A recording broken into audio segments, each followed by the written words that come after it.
MOCRA is the Modernization of Cosmetics Regulation Act. What's different about it is that they are dedicating an entire, FDA meaning, they are dedicating an entire portion of their organization specifically to cosmetic. Liam Jablesnik is a seasoned quality and regulatory expert who has spent years navigating the complex world of cosmetic compliance. With a deep understanding of FDA regulations, GMP, good manufacturing practices, and consumer product safety, Liam ensures the beauty products that Manna makes and consumers love are not just innovative, but also safe and trustworthy. From laboratory insights to staying ahead of evolving industry standards, Liam brings a unique perspective that bridges science, safety, and creativity. So Liam, thank you for joining me today on the Beauty Safari podcast. I'm so excited to dive into this. Oh, you're very welcome. Thank you for that wonderful introduction. So, regulations in beauty might not sound that glamorous, but are absolutely necessary when thinking about the work that Manna does as a contract manufacturer to bring products to market that don't have any issues, are safe for consumers. So, how did you find yourself in this career? Interesting. I started out in the clean room industry and medical device, so I was able to get a lot of experience with FDA and ISO international standard regulations, mainly around quality management systems. But I got into this industry about 20 years ago, working in the contract space, which is where I've spent my entire career, actually.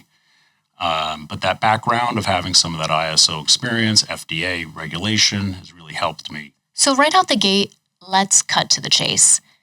There's a lot of chatter on social media and just in the industry in general that the U.S. beauty market is not regulated. So we know that that's not the case. So can you share a little bit about just how products are regulated in 2024?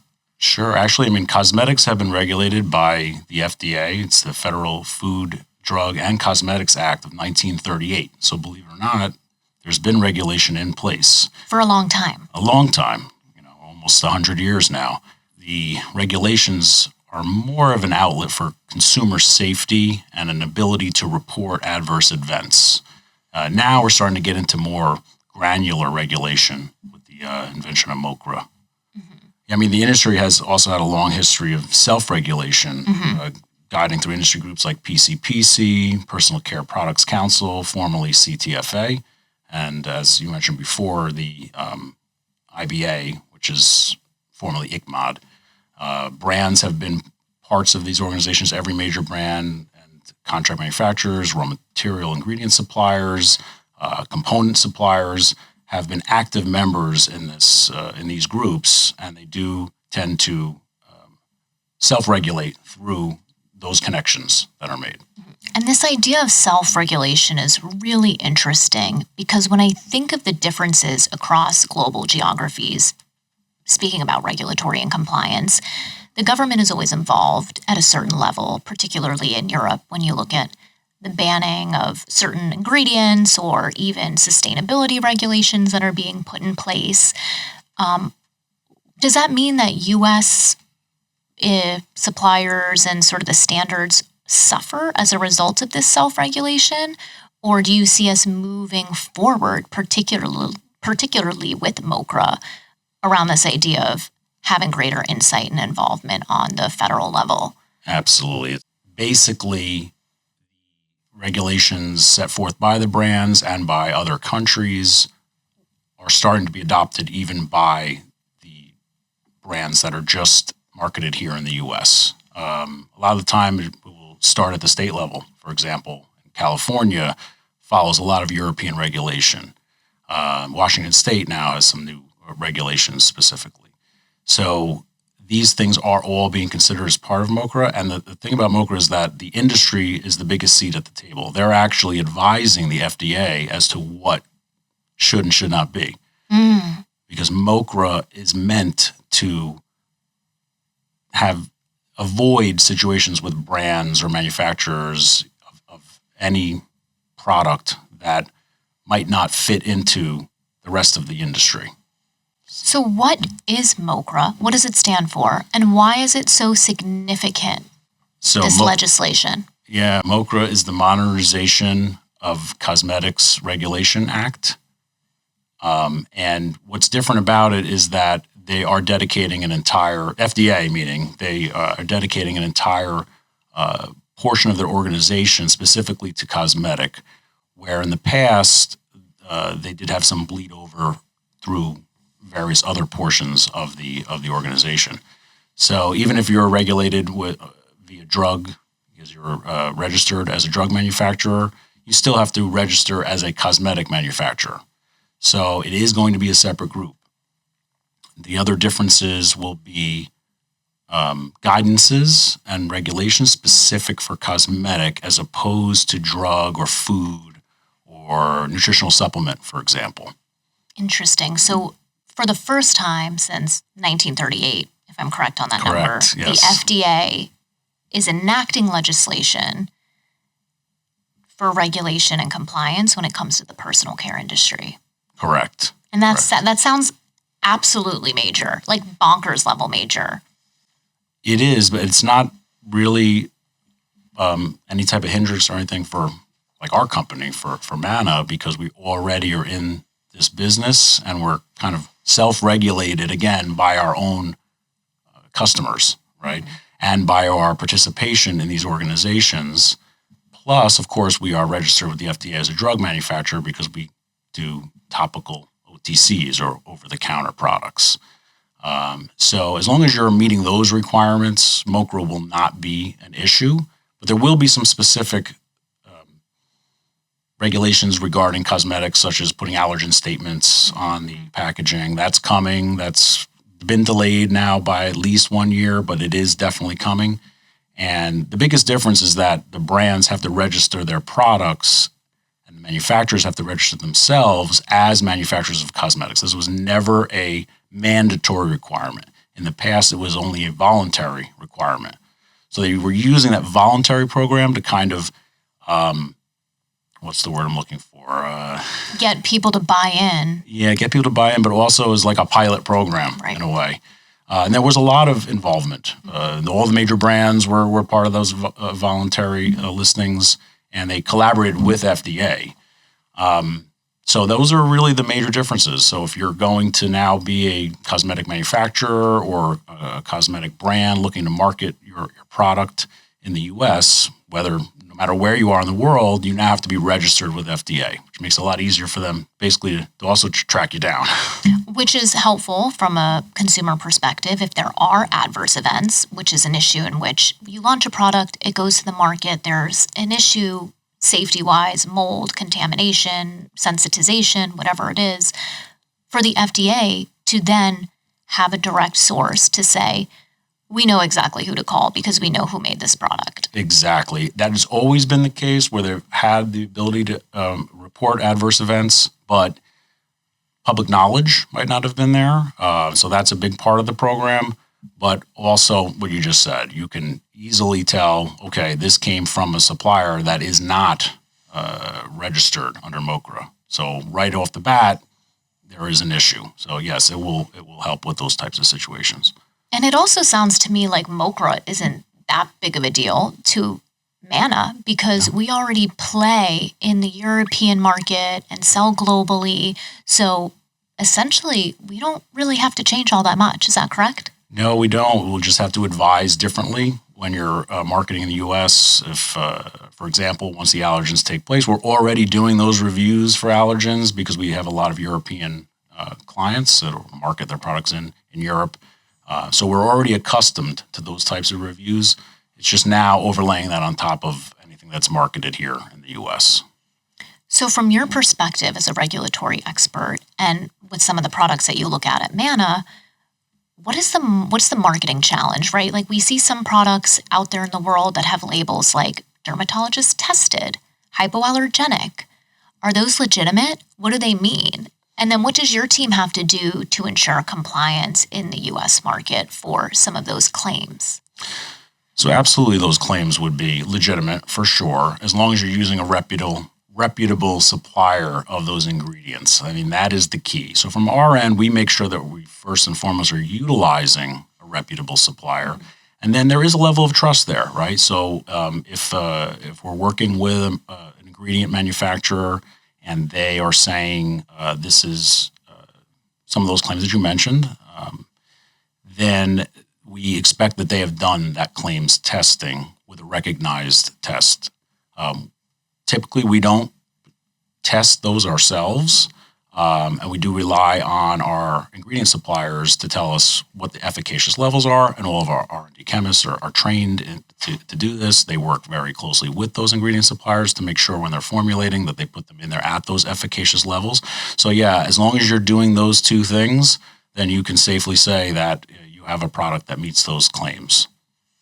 So as a manufacturer of cosmetic products, Manna is FDA compliant and GMP certified. So what does that mean, right? If I'm a brand that's looking to make products and I'm sort of courting Manna as the formulator and manufacturer of my future brand, why would I care about that? So GMP means good manufacturing practice. So it's a term that's used throughout many, many different industries. And really what it is saying is that you have a quality management program or system that is guaranteeing that you're not putting unsafe product out in the world and high quality product out in the world. Really what it's about, there's many, many aspects of GMP, but for this purposes, it would be that it's done in a cleaner environment, not a sterile environment, but a cleaner environment with controls, monitoring of those areas to ensure that there's no possibility of microcontamination or very limited possibility of these things. And then we also then test those products. So these are all elements of GMP. We are FDA registered. The FDA does not certify a plant. So that's a common misconception. If the FDA comes and visits you and says everything is okay, does not necessarily mean that they're saying, okay, you're good, you're FDA compliant. So it's always a constant, like an evolution of sorts. Like you're never fully good. It's just continuous improvement. Yeah, yes, absolutely. It's continuous improvement every single day. And that's very important. Actually, that is a piece of the quality management system. A good system always has elements of continuous improvement. So is an element of continuous improvement audits? Because we have audits all the time at Manna. Yes, so why do we agree to be audited? And what does an audit look like? And why also, if you were a brand that wanted to manufacture with us, would you care that we engage in independent audits? Sure. I mean, audits can take a lot of different forms. I'll answer the first part of your question. Most of our audits are done by our clients, actually. As a contract manufacturer, they want to feel comfortable and confident in our quality management system, even if they haven't had any quality complaints or any issues, which, again, would be rare. Even still, they want to physically see your system, see your plant, make sure you have those controls in place.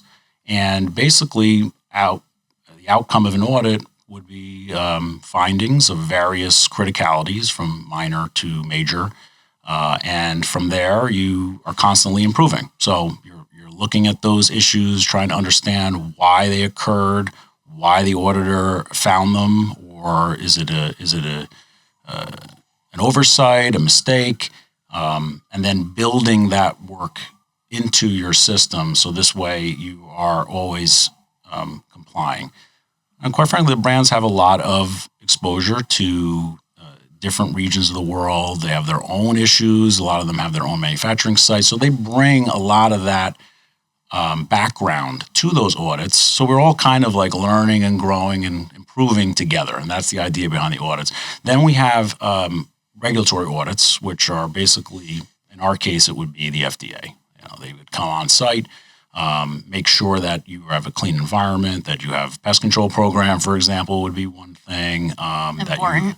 That you have control over your product, and that at each stage of the process, that only quality has the ability to put something on hold or approve it based on the various testing that we might do. They'll come in and make sure that you're doing that, right? And it's really accordance to the CFR, 21 CFR, parts 210 and 211 are what regulate us from a drug perspective. So they're coming at us from that drug perspective. And then you can also hire third parties. So you can have a third party come in and certify you to various different GMP standards. A couple of those might be ISO 22716, which is the cosmetic standard. But there are others as well that you could certify to. And in those cases, you're getting a, kind of nonpartisan look at your facility.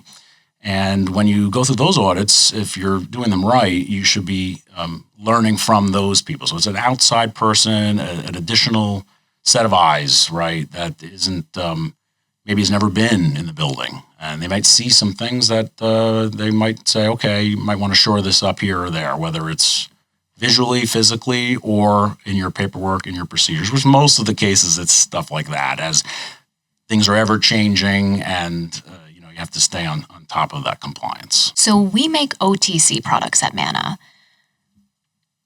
What are over-the-counter products, and how are they regulated differently than some of the other personal care products that we make? Sure. So an OTC product, an over-the-counter product, would be any product that has a drug in it that has a claim that it's changing something about your body. Basically, it's cure, prevent, treat disease. That's the basic definition of a drug. But the FDA has plenty of history and data showing that they feel comfortable allowing it to be something that people can just buy on their own as opposed to being prescribed by a doctor.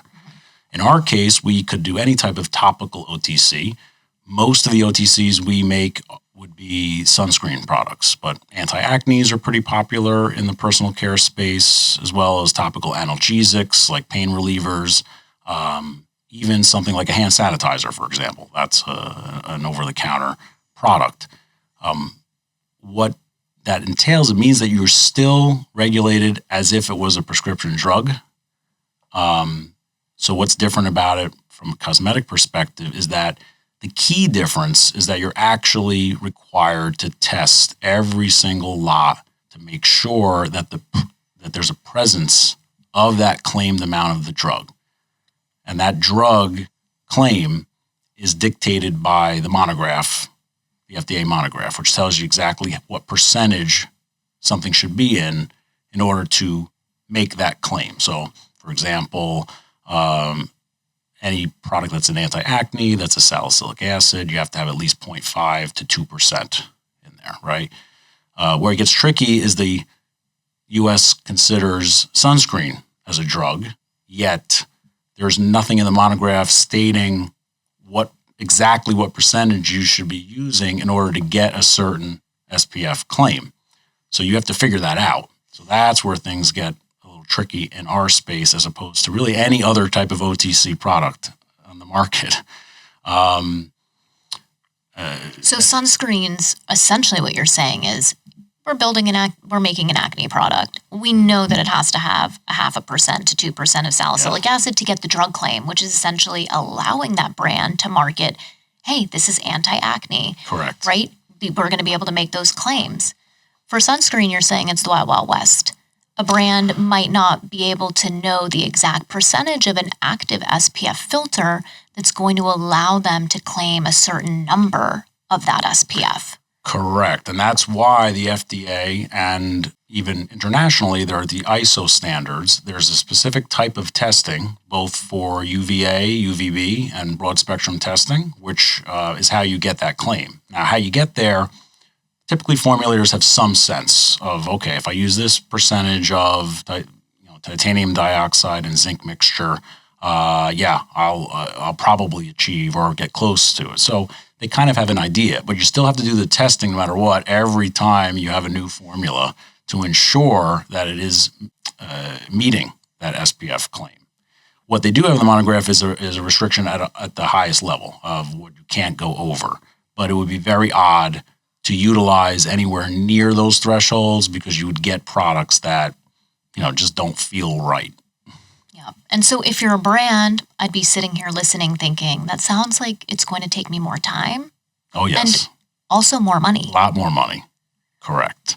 Those are the biggest differences. I mean, from our end, from a processing perspective, we also have to do just increased testing, more data, more validation. We have to actually come up with a validated batch size for a product. You're restricted to whatever component you originally launched the product in. And if you change that component, similarly to cosmetic, where you want to understand compatibility, but it takes it to another degree because you now have to put it under accelerated drug stability and long-term stability in order to achieve an expiration date on the product. So essentially, you launch a product, it's an OTC, you pay for the testing, it goes to market. You see a shiny new packaging option out there in the world that might be more sustainable, cooler, in alignment with what consumers are looking for. A brand brings that into you, Liam, and you say, we've got to start all over again. Well, to some degree. There are some things that can be bridged. I won't get into some of that detail. It'll bore you. But basically, yes, there will be some level of additional testing that might have to be done. It just depends on how much of a difference it is, whether the formula changes or the component changes. So it's done on a case-by-case basis. But yes, that's the biggest difference between the OTC and the cosmetic. Right? Let's talk about brands that want to work with Manna and make claims around cruelty-free and vegan. What does that process look like? Sure. I mean, from our end, we are going to review every single ingredient and any constituents and make sure that they're at any point in the processing or supply chain that this was never tested on animals, has no animal material in it whatsoever. That is definitely part of our regulatory review. Again, we're relying a lot on our ingredient suppliers. So go back to what we were discussing before. But as long as they can show that that's the case and we'll attest to it and we trust them because we've qualified them, we feel comfortable with supporting those claims. It's tough to regulate. I mean, when you just look at the sheer number of launches that we have and the claims that people make, do you ever walk around some of these retailers and stores and look at websites and think to yourself, oh my goodness, like people are really running away with it? Oh, yeah. I mean, for products we don't make, sure. Yeah, for products that we do not make at Manna. But of course, what happens when there are bad actors out there? Are there penalties? Yeah. Are there fines to pay? So that's a big part of what MOCRA is all about, right? It's supposed to help wrangle all that kind of thing from getting out of control. So when you envision the future of your role, and you're looking at the landscape of the industry right now, of course, in beauty, we're always looking for what's the next big exciting thing. When it comes to what's on the horizon for regulation, is there something that you're really excited about, or technology and ingredients and practices that you're seeing being enacted right now that you think are going to bring about either new legislation or just a new way of operating? Yeah, I mean, I'm really excited about the sustainable formulation, reducing the number of ingredients, trying to get creative with less ingredients, potentially using ingredients that are part of waste streams, yet are not waste and dangerous, right? There's a couple of different... Right, like almost like the byproduct right, but not or an upcycled ingredient versus the word I'm trash. For. Absolutely, exactly. Those are exciting. Of course, the microbiome piece is very exciting. I also am excited about like some of the things we were discussing, which was actually making sure that SPF is inherently part of cosmetic product. I mean, we all know that pigmented product absolutely has ability to block the sun's rays. It enhances the SPF. So products that basically we specialize in through formulation, various colors across the shade, 20, 30 shades, very unusual and hard to do for OTC. We can do it. We can do it very well. We do it effectively. And I like to see more and more of that.